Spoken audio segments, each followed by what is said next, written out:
Welcome to Wednesday as we continue on through Exodus. We have reached Exodus 19. And if you've watched the video from yesterday, that is a shift in this Exodus story.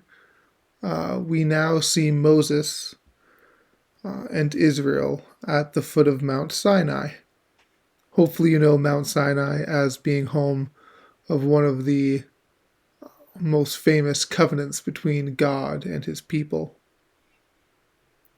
And so I do really suggest that you read through this whole thing for yourself because it is dense and there will be many things that stand out to you, and there's lots of little insights to look into as we go along.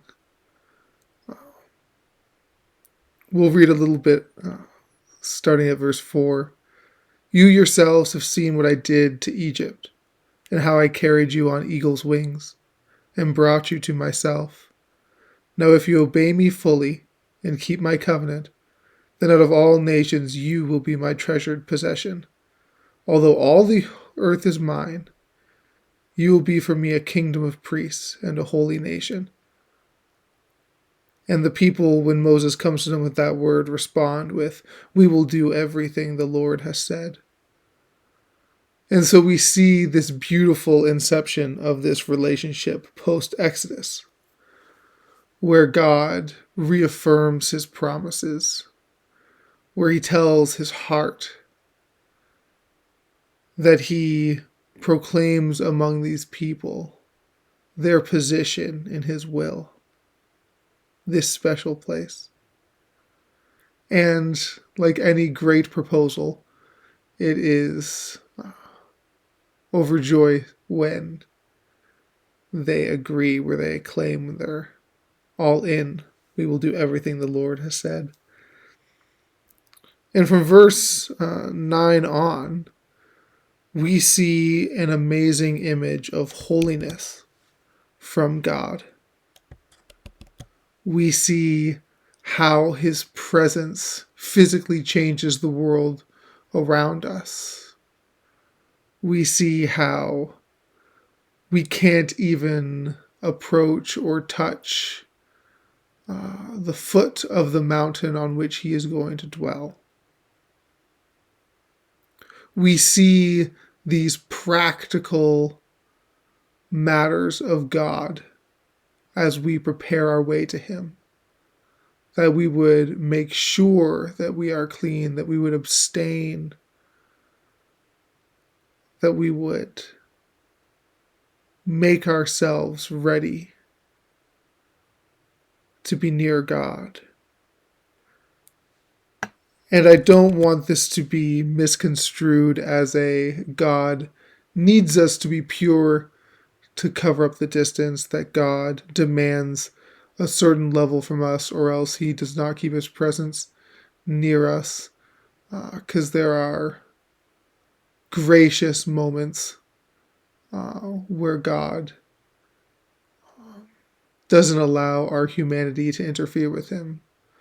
But there are expectations and there are desires and there are times of preparation and times of great importance that we also need to understand that God does have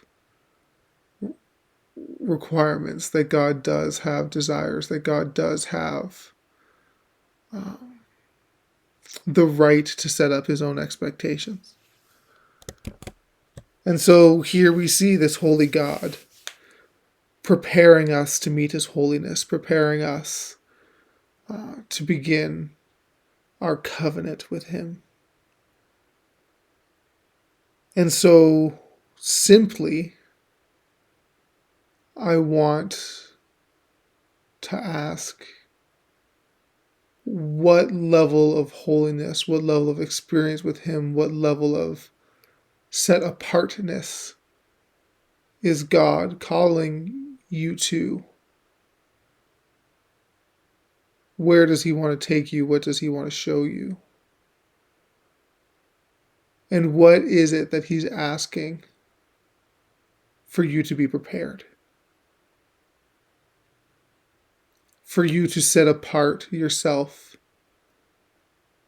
and this time to be only His. And so, Lord, I pray that we would live in your mercy and your grace and your power and not our own actions and not our own worthiness. But Lord, I pray that we would also understand your holiness and your worth and not take that for granted. Not assume that we need not do nothing. But Lord, that we would give you our time and our effort, our bodies and our souls and our days,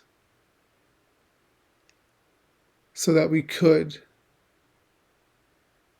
go into greater relationship with you.